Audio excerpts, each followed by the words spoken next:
Welcome to the Minuteman Theory podcast. This is episode 1. We are up here at Snowshoe Lake, way up in the mountains of Montana. I'm Brad, founder of Minuteman Theory. And I'm Ian. I am the lead scary things expert. Yeah, today we are discussing the idea of dangerous information and should average everyday people have access to dangerous information. What do you think, Ian? I think absolutely. I think everybody should have access to all the information possible. So I'm going to start this out with a story. This is a story that I don't talk about. This comes from my time in Iraq. So in 2008, I was involved in a bombing of a school bus. I was obviously the good guy, but there was a school bus that was bombed in 2008, and it was filled with children. It was not only was it filled with children, it was filled with girls. It was filled with girls who were on their way to school. Okay, this true story. You can look it up. Mm-hmm.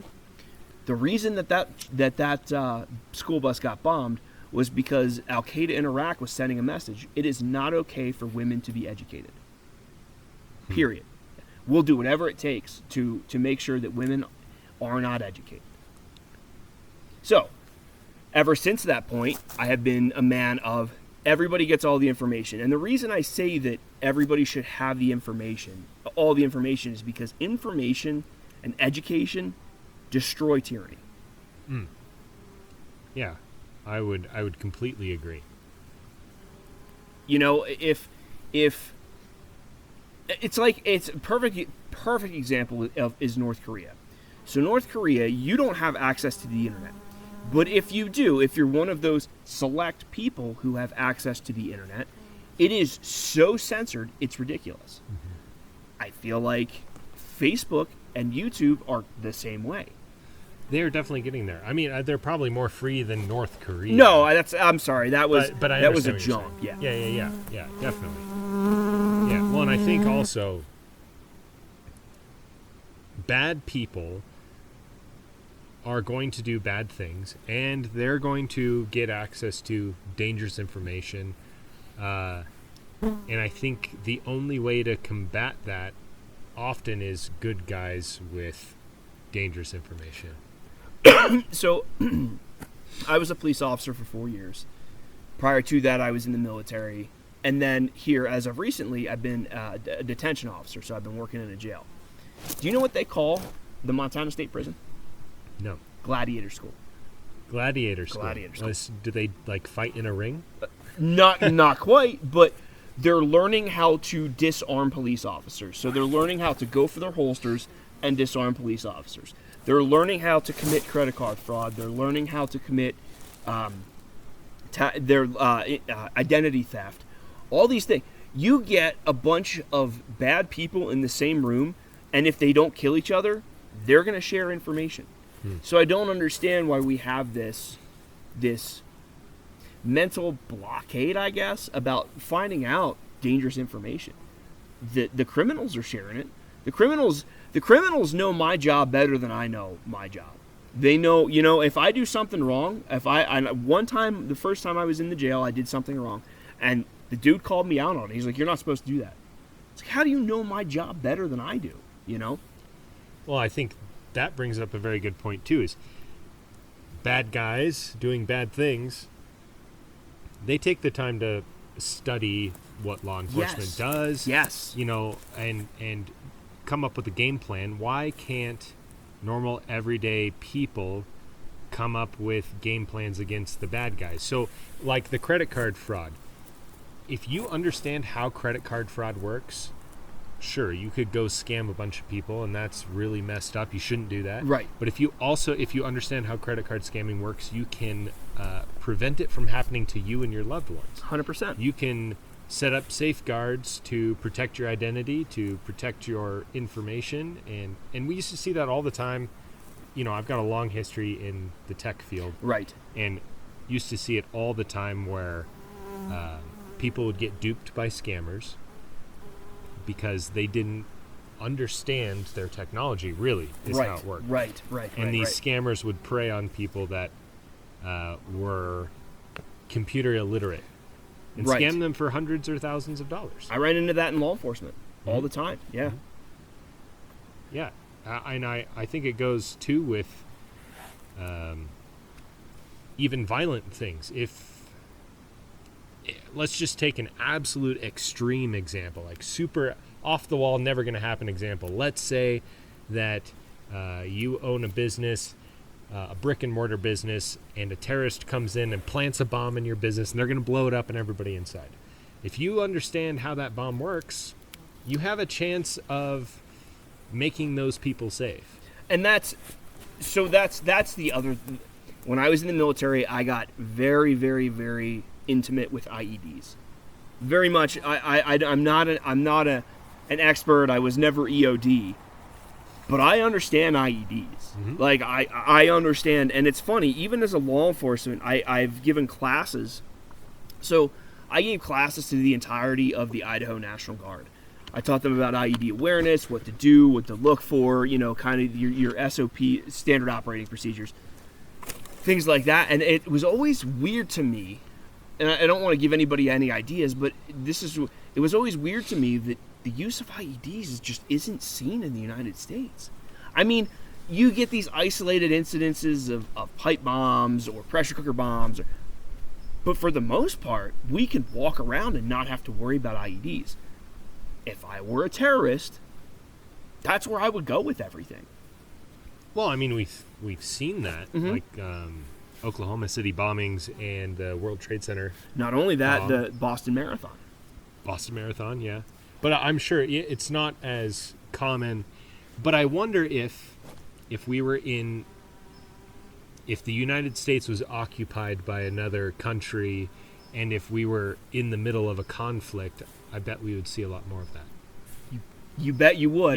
Yeah. You bet you would. So I would say, just because of our status and how we live is probably why we don't see them often.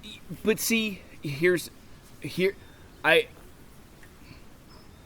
I were a terrorist, if I were to think along those lines, that would be what I would do. I would find the perfect American family in Huntersville, Kentucky, and hold them hostage and do just, that's what terrorism is. You know what I mean? That's, if we're going to talk about dangerous knowledge. And let me bring that back around, right? So that sounds terrible. That, what I'm saying absolutely sounds terrible. But the people need to be aware of the sort of enemies that we're up against. We are talking about, there's a whole host of enemies out there, and the baseline being your everyday criminal trying to steal stuff from you.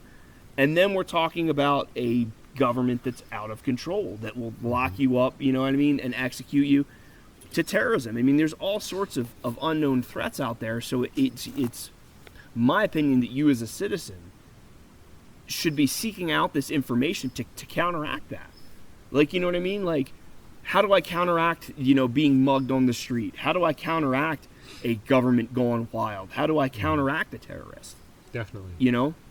Or I think another good use of dangerous information is to ensure your freedom. That's what I meant with government out of control. Yeah. Because, founding fathers were pretty clear. If you take that whole thing in context, they were trying to separate themselves and claim independence from a government that they saw as corrupt. And so they tried to set up their new system of government as one that could not easily be corrupted. Yes. So if you want to really understand where the founding fathers' minds were at, you need to read the Federalist and the Anti-Federalist papers. Mm-hmm. I did an entire study on them in college. Yeah. And it was like, wow, okay. It's like, you know what I mean? Like, I really got a chance to look into John Adams and Thomas Jefferson's brains. Like, it was like, oh, honestly, they were kind of similar to what we got going on now. You had somebody who was very much pro-big government and centralized bank, and then you had somebody else who was... But it was a really interesting read to go through them and be like, oh, no way. Just see where their brains were at the time. Yeah. And it's interesting how they're two very smart individuals with very different ideas. Mm-hmm. Mm-hmm. Yeah. And that's what I see today. You know what I mean? Like, I see that. It's like any other. Okay, so here's a perfect example. You see a movie that you really like, and you find out that there's a book about it. So you pick up the book, and you read the book, and it's like, wow, the book was so much better than the movie. The Constitution and the Bill of Rights is a movie. Let's go back and read the book that led to where we're at today. Yeah. You know what I mean? Like, you can't just take stuff at face value. And that leads back to dangerous information. You know what I mean? Like, you got to do your own research. Yeah. And listen, I'm probably on a million lists everywhere. I'm one of the most upstanding people in my community. I go out of my way to be a good person, you know, but you got to take that leap. You know what I mean? You got to take. Am I on a no-fly list? Maybe. I don't know. I haven't figured it out yet, you know, but... You haven't flown in a while, huh? No, I haven't. Let's see, 10 years ago was the last time I flew. Huh. Yeah, Don't be scared. I guess that's my big thing. Well, I think don't be scared. And I think that's... Having access to dangerous information helps you not be scared. Yes. And...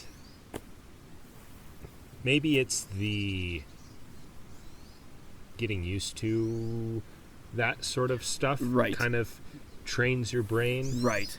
To not be afraid of that kind of stuff. I don't know.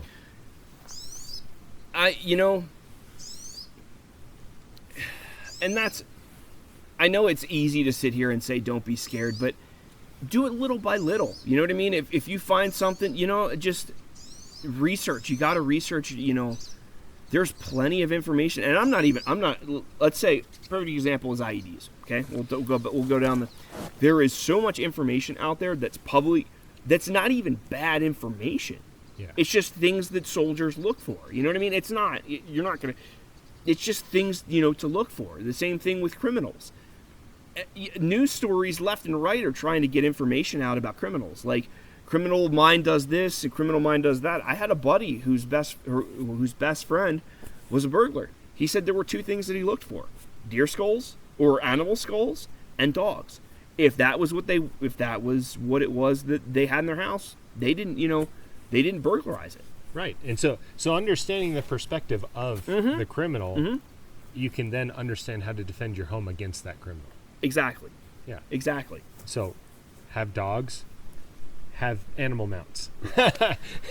Yeah, I mean, but I know what you mean. Yeah, like another example, keys or your car. Don't put stuff in your car that people can visibly see. Go out of your way to cover it up so that they don't know what's in there. Oh, but then on to keys. So, I think people don't understand how vulnerable locks and keys are, and they will. One of my favorite things is when I see people posting a photo of them holding up the keys to their new house or holding up the keys. They're the new security guard at the super secure facility. And they're holding up their keys, taking a photo, being like, "Yeah, it's me." There is a way, and it's not hard, to take that photo and duplicate that key. But that's the thing, is people don't know that because people aren't thinking, I'm going to go break into this building. But or even worse, and I haven't seen this very often, but I've seen it where people are like, I just got my new credit card, and they take a picture of their credit card. Yes.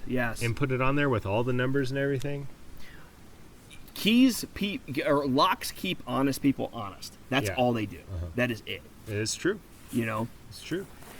There are certain levels of locks that are very difficult to defeat, but they're also extremely expensive. It's not the type of lock you would put on your house. Right, and like my front door, it's locked, but you apply 50 pounds of pressure to the lock, and it's gone. You know what I mean? Like. By the way, his address is. Yeah. Right. No, just kidding. Please, by all means. No, there've been times, not at the house that we live in now, but there was a couple times where I left my house key in my house where I used to live, and I had to pick the lock to get in, and it was really easy. Right. But I also have experience picking locks. So See, I don't. That's one thing I've been told by multiple people, even in law enforcement. That's something that I should probably start getting into is lock picking. oh, dude, I can teach you. Okay. It's easy. Actually, I think they're probably in a box somewhere, but I even have some clear training locks. Yes. So you can see the pins moving. Yeah. Interesting. Yeah. Interesting. Yeah. And so lock picking, lock sport is what it's called in the hacker community. Okay. It's really addicting and really fun.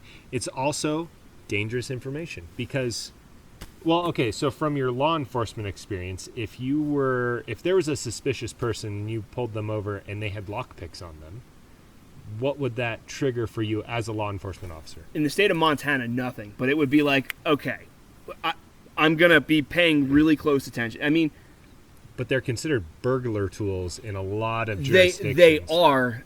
Okay, so Montana's weird. Montana, you actually have Sure. to do something for me to say, okay, these are burglar tools. Sure. Or I have to be able to really articulate, hey, I know that it's so-and-so breaking into locks over at the storage units, and I know this because there's somebody... By that point, you should have had a charge on them already. You know what I mean? Yeah, Like, so, okay. So you said you had to actually do something with it. So if you caught somebody with a crack pipe, but they are not high, that's even... and you didn't watch them smoke crack. That's where it gets weird, because with drugs it's different. If there is a testable amount inside of the pipe, you can drill them for it. What if it's a brand new Nope. clean crack pipe? Huh. Have a good day. Interesting. Yep.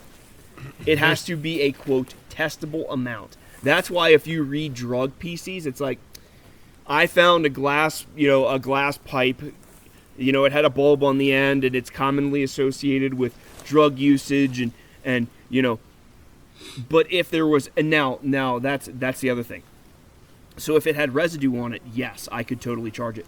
The other thing is that if you got a brand new one and you had drugs on you, then yes, I could articulate that. But if that happened to me a few times. There were guys with brand new. Oh, no way. Uh-huh. There were guys with brand new pipes. I knew they were users, but it's like, it's brand new. I don't have anything. Huh. So this, back to lockpicks, this is my little wallet lockpick kit. So it has a tensioner, and it's got a couple rakes and a couple picks. I dig that. Yeah. And I've used this to get into things that I had permission to get into. Okay. Just putting that out there. But this is a super handy tool. Okay. To keep in your wallet if you learn how to use them effectively, and you get locked out of your house, or let's say you buy a trunk at a yard sale that has a lock on it and they lost a key. And you get lucky and there's $100,000 in there. Yeah. Or maybe there's nothing in there, but you just want to unlock the lock. Right. Or you just want to have fun. It's a good way to do it. I got another thing in here too, I'll show you. So just because you have the products of a crime doesn't mean you're doing a crime. Like, that's the rule in Montana anyway. You know what I mean? You could literally have camp fuel and matches, like a very specific set of matches, or you could have camp fuel and you could have Sudafed. And I mean, I could put them together, but that's never gonna fly. You know what I mean? Like, right. This is a key decoder.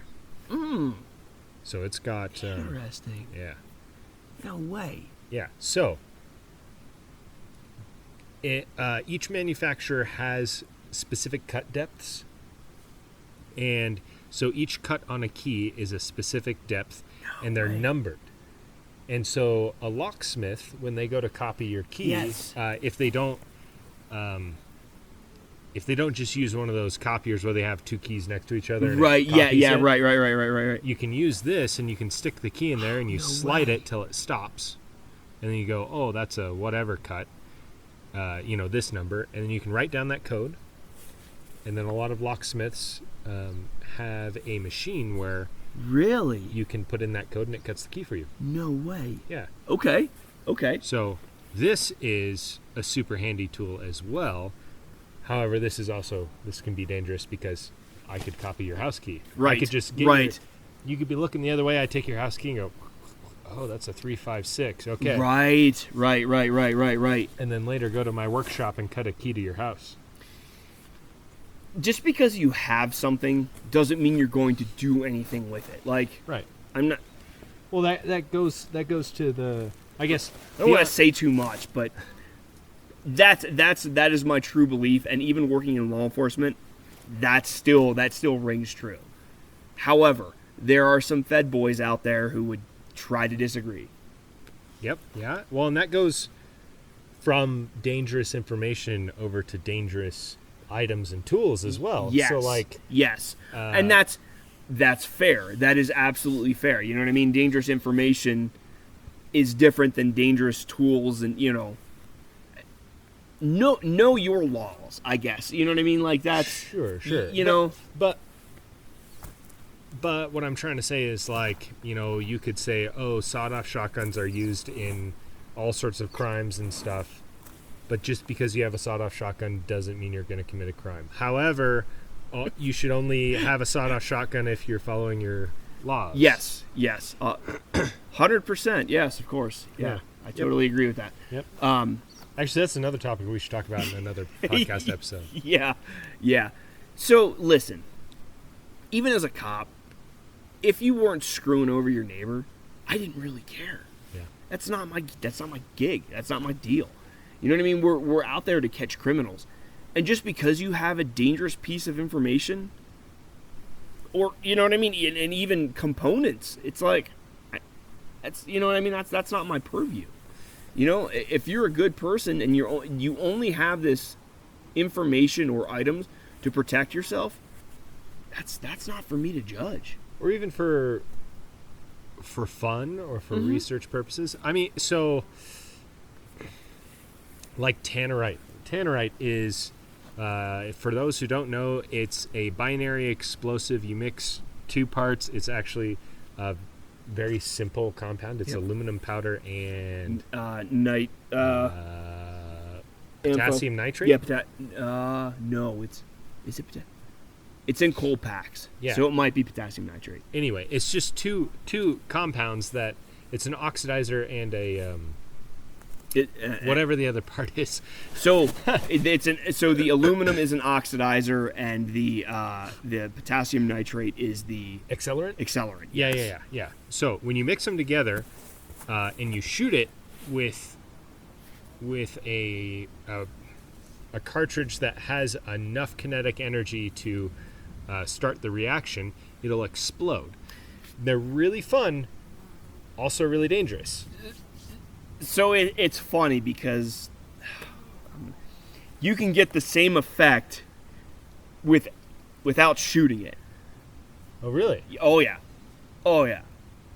With the same ingredients? Yes. Well, add a third or a fourth ingredient. But, okay. But yes. Sure.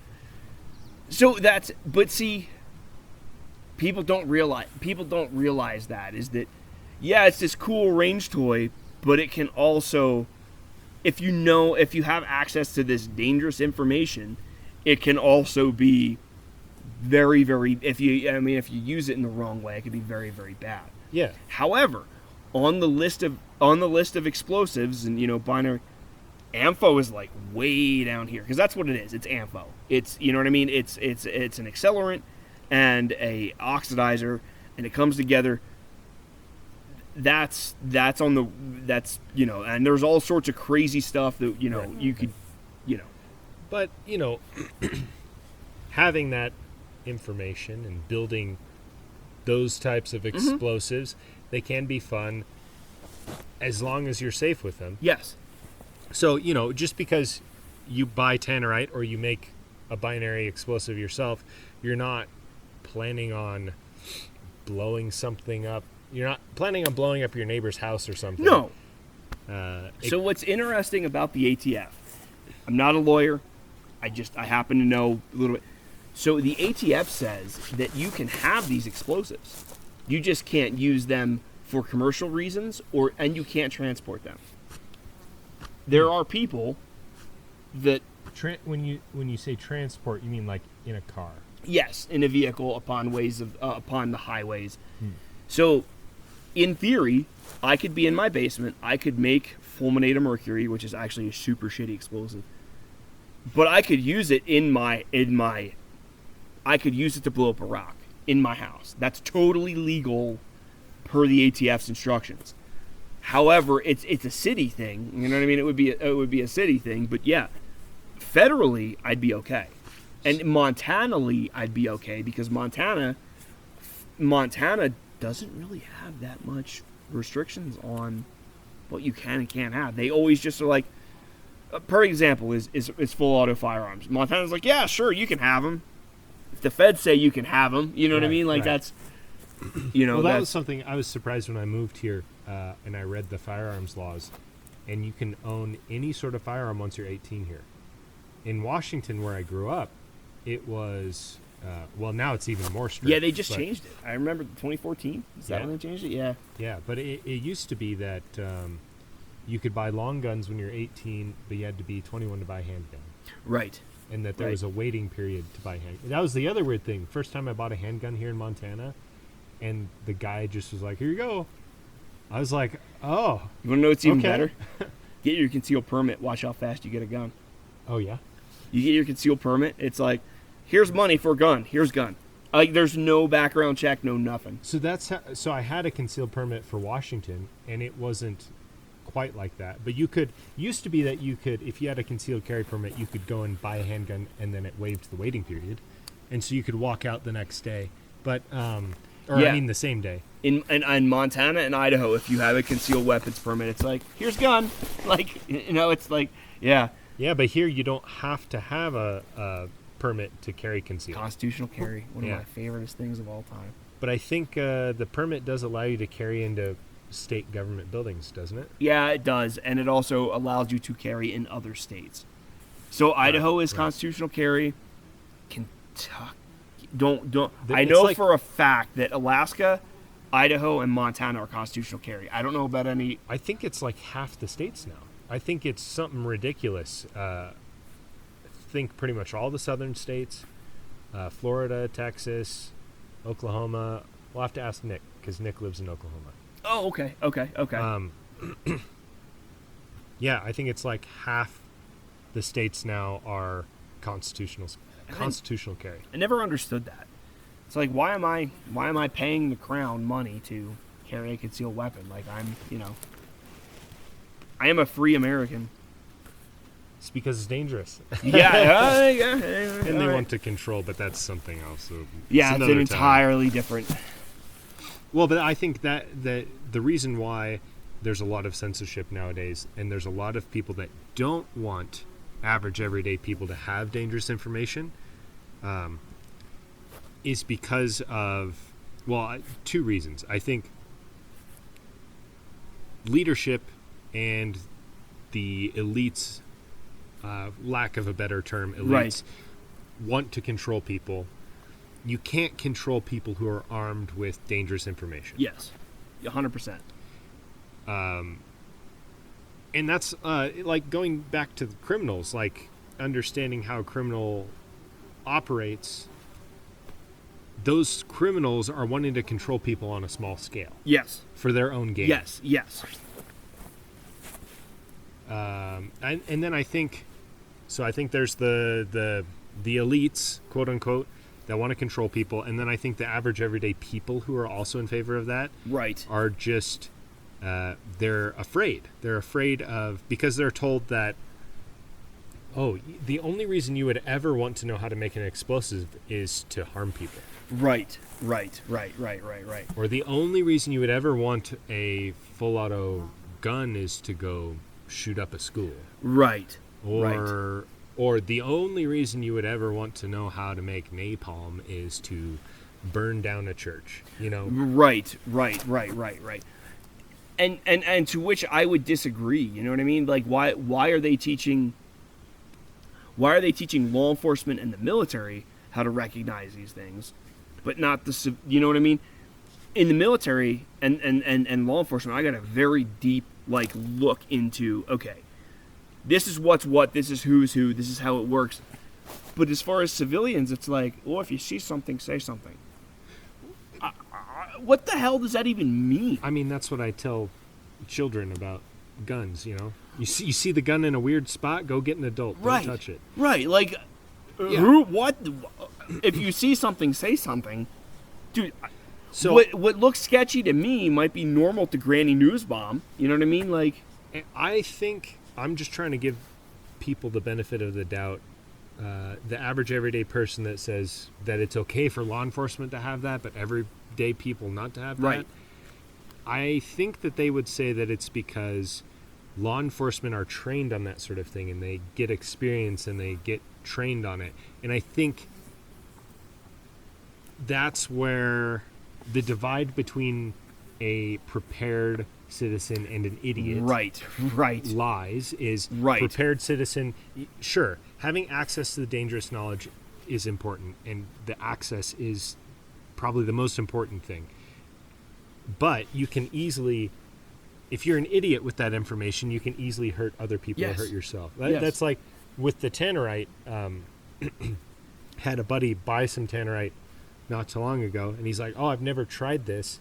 I was like, "Oh, I've shot it before. It's super fun. Let's go shoot some." And he had half-pound cans of it, and he wanted to put it like 20 feet away. And I said, "Oh, dude," I said, "this stuff is really energetic. Right. We need to put it like 50 yards away." And he was like, "I don't know, man. It's just a little thing." And I was like, "No, trust me." So we put it 50 yards away and shot it. And after it exploded, he looked at me. He's like, "Oh, yeah, okay. Yeah. They definitely need to be further away." Yeah, than I thought." and it's. I've been at parties where people are like, "We're gonna blow up Tannerite," and I'm like, "I'm gonna go all the way over here. I'll be with the med kit," like, because Yep. you know what I mean. It's like I know what to expect. I know what to look for, and it's like, oh man, you're not doing. Maybe you should have done a little research, you know. Yeah, or the guy that gets super wasted at a rager and then decides to show everybody his new shotgun. Yes, right, Yeah, right, yeah, right, that's- right. Yeah, it's not smart. Dangerous information is benign. 100% the information benign. itself. Yes, it is benign. It's not going to hurt you. It's not going to hurt anybody else. It's what you do with it. Bingo. And that's where we come into the every situation is different. And it was the same thing for law enforcement. Just because you know something doesn't make you a criminal. You know what I mean? You have to actively aggress your neighbor or, you know, infringe on them in some way. That's why I have such an issue with the NFA and the ATF, because it's like, who cares? Mm-hmm. Really, literally, who cares? It just because I have something doesn't mean I'm going to go out and go on a shooting spree. How does owning something automatically make it illegal? Translated to drugs. I had a real hard time with drugs because it's like, okay, you own it. Like, I mean, you bought it. Yeah. How? Why? I don't. You know what I mean? And that was the issue that I really had with drugs. Was like, okay, I get it that your lifestyle is not conducive to normal society, but at the same time, I know plenty of people who used to smoke meth and then go to work and be just fine. Yeah, that's a terrible way to live. I don't know, 100%. I mean, I agree, but that's not for me to judge. Sure. You know what I mean? That's not, you know. Yeah. I think another important thing is people need to be collecting dangerous information, and they need to be holding on to it and storing it. I would even say, I was just going to say disseminating it. Yes. Yeah, exactly. 100% exactly. disseminating. Yeah, like, and especially, so you have military combat experience and you have law enforcement experience. You probably have a lot of dangerous information that you can share with other people. And we have. Yeah, you know what I mean? We have. That's the point, is that I want my neighbor to be that person that if they see me struggling, it's like, hey, let's help them out, because you know what I mean? I've given them those foundational blocks to do that, you know? Yeah. And, yeah, I mean,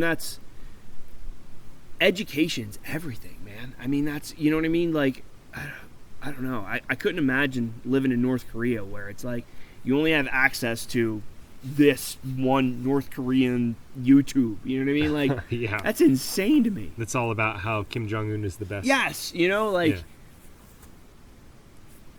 information, man, information, like I said, man, information is nothing. You know what I mean? It's good to share, but it's like, it's not going to, you know, if I told you if I literally stood on camera and was like, okay, here's how you make a nuclear bomb. You get uranium, you get plutonium, you get this, you get this, you get this, you get this. Here's how you make a nuke. Would you turn around and make a nuke? No. Well, I probably couldn't afford to make one, but yeah, you know, like that's what I'm saying, you know? And it's that was my thing with drugs too. It's like, okay, say tomorrow heroin's legal. Are you going to try heroin? Definitely not. Oh my God. Like, you know what I mean? Like, okay, some people might, but that's on them. Yeah. You know what I mean? If you're a grown adult, that's on you. Yeah, definitely.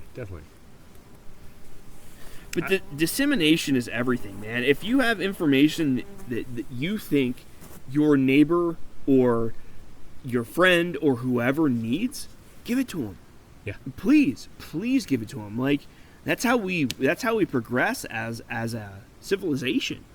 You know what I mean? Like, beer is a perfect example. They didn't realize that water was killing people by dysentery until they started making beer. And then it was like, oh my God, wait. We figured it out. Beer doesn't kill people. So they made a whole bunch of beer. And it was, you know, that is a very loose, broad generalization. They didn't realize that it was actually the boiling of the water was right. that safe. But everybody was drinking beer because nobody, you know, like, that's what I'm talking about. You know, this information, that's how we progress. Mm-hmm. You know? Definitely. Well, and that is why we have decided to start the Library of Dangerous Information. And we haven't quite figured out how to implement it yet, but the plan is that it will be available and it will be an ever-growing repository of books, videos, whatever, photographs, information that is dangerous but should be disseminated. Yes. You know? Yeah, and if once we get that going and stuff, if anybody has contributions that they'd like to add, I think that'd be great. You can add to that. All going to be PDF. So you take it and you save it to your drive, to your thumb drive. Yeah. Because you know what I mean? Like, we have this information. It's going to be on you. Right. You know? Right. And that's the other thing is there are corporations and governments and people that are trying to shut down the dissemination of dangerous information. YouTube. And the only way that we can ensure that it doesn't get completely stomped out is by being kind of like a hydra, where we have this main repository, sure, but it needs to be copied and sent to friends, saved on flash drives or hard drives that are then stored away offline. Preferably in a Faraday cage, but, you know. Well, we should talk about EMPs at some point, too. We should, yeah. But anyway, and then, yeah. So building your own repository of dangerous information, I think, is really important. Up here in your brain, but also physically, like writing it down. I was just going to say, can I make a suggestion? Oh, yeah. Print it out. Yeah. Print it out. Like, I mean, it's all there. Put it on your flash drive and print it out. Yeah, it's going to cost you a ream of paper, but, like, sure, the information in there, you know. And that's funny because I myself run into things where it's like, oh, I'm going to screenshot this. The perfect example was how we ended up here as opposed to up there. Yeah. You know what I mean? Because we had bad you know what I mean? Like, we should have vetted the directions a little bit better. Yeah. You know, and had we printed them out, you could have looked at me and been like, or we could have looked at, okay, I mean, we're on the wrong path here, you know? Yeah. Oh, and I think dangerous information can seem not dangerous on the surface as well. I think it can be one of those things that, for example, land navigation. Yes. Learning how to read maps, and yes. and just having the maps themselves of your of whatever area you're going to. Right. It's very possible that that stuff will eventually go away or will be stuck behind a paywall. Do you want to know the most wild thing to me? Huh. From 2009, when I got out of the Army, until 2016, 17, maybe even 2000. No, it was Corona. It was Corona. It was Corona. So from 2009 up until 2019, 10 years, the government was like, you don't need 2 weeks worth of food. You don't need this. You don't need that. You know, this is not something that you wouldn't. The stores will be open. You could just go and grab your, your snacky cakes. Don't worry about it. And then Corona hit, and it was like, oh my God, everybody needs at least 2 weeks worth of food. You need to make sure that you're not. It was the most wild thing how everything changed on a dime. Yeah. Food, you know what I mean? Food prep or prepping was dangerous information. And you don't need to know that because Big Brother government is there for you. The stores will always be open. Yeah. And then I think that's weird. So when I was a kid growing up, I remember I think it was even they taught us in public school, like, oh, you should have an emergency plan for your family. In case your house catches on fire, you need a meeting point. Right. You need to understand the exits of your house and stuff like, you need to have a flashlight and extra batteries. Huh? You ever go over food? They did, yeah. Really? Yeah, just, okay. Well, I don't think they specifically said, like, have Right. 2 weeks worth of food, but Right. they said you need to make sure you have canned food and water just in case the power goes out. Okay. And that was the other thing is stuff like, okay, the power goes out, immediately fill up your bathtub. And because I think people don't understand that if you live in town, your water gets pumped to your house with electric pumps. Yes. Oh, okay. You'll love this. Okay. We're going to go back on the topic of nuclear bombs. I have studied nuclear bombs ad nauseum. 100%, like I have studied the ever living, because radiation is something that scares me like beyond. I don't want to have my skin fall off, and like there is so much messed up about nuclear bombs. So, from 1992 until just recently, nuclear bombs were kind of like, what? It's not that huge. I did the research, and that would be considered dangerous because I know theoretically how to make a nuclear bomb. Sure. Theoretically. Am I going to make a nuclear bomb? Hell no. No, I have zero interest in that whatsoever. But all that information, you know what I mean? And it's like I would talk with people at work, and I would go, blah, blah, blah, blah, uranium-238 or plutonium-236 and blah, blah, blah, blah, blah. And they would look at me like I'm some kind of like crazy person. But it's like, no. But then, a couple years later, we have this Hawaii thing. We have this New York thing. You know what I mean? And it's like, we worry about North Korea. We worry about Russia. We worry about China. But so you're saying that from the years of 1990 or 1992 when the Berlin Wall fell to 2016, none of this mattered and didn't mean anything. It's like, that's not true. That's the other thing, is that dangerous information is only dangerous at the time. Well, and implemented in a certain way. So like with the nuclear bomb stuff, that same information with some tweaks can be used to make a nuclear power generator. Yes. Which is a very good thing. Yes. Dude, there was a Boy Scout who made one for his Eagle Scout badge. Oh, yeah? Yes. He used smoke detectors. Oh, wait, is that the one where he like irradiated into his neighborhood though? Yeah, but I mean, whatever, Semantics, yes. Yeah. But that's what I'm trying to say, is that dangerous information it's only dangerous when whomever's in charge doesn't want you to know it. You know what I mean? But as soon as it's like, oh my God, we're worried about this, suddenly it's, oh no, you need to know this. Another example was Corona. It's like, oh, you don't need to think for yourself. We'll think about it all for you. Yeah, but a couple of years ago, we're worried about the swine flu, or a couple of years before, we're worried about the swine flu, and it's like, it's a cycle, and it's a crappy cycle, but it's a cycle. Yeah. It is. Well, I think we're going to call it here. Okay. But thank you for joining us today. Oh, there's a fly on the camera. Oh, good. Well, say hello to the fly that's on the camera. I don't know if it's going to show up in the video or not. And yeah, make sure that you are seeking out dangerous information. You are collecting it. You're learning, training with that information to become a dangerous person in a good way. Only when you need to be. Yeah. What's the difference between, what was it Peterson said? It was, there are peaceful people, and then there are violent people who choose to be peaceful. Yep. Be a violent person who chooses to be peaceful. Yep. Yeah, and to be peaceful, you have to be capable of great violence. Yes. Because otherwise, you're just harmless. Yes. Don't be harmless. Yep. Don't be harmless. Be peaceful. And thanks for joining us on Minuteman Theory Podcast Episode 1. And share this with everybody you know if you thought this was good information. And join the conversation.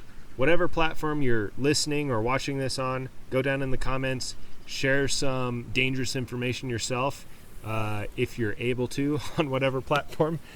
We don't want you to get UK banned. guys, be real careful, and Yeah. you Canadian guys, like, hate speech. But also, we'll be opening up, I want to open up a Telegram. Yes, I did that with Scots on the Rocks. I never went anywhere. But Okay. yes. But yeah, well, maybe by the time this releases, we'll have the Telegram set up. That will be a safe place to share some dangerous information. And, yeah. And that's it. We're going to enjoy our cigars and the lake. So, bye. I don't know. Remember, only you can prevent communism. Sorry.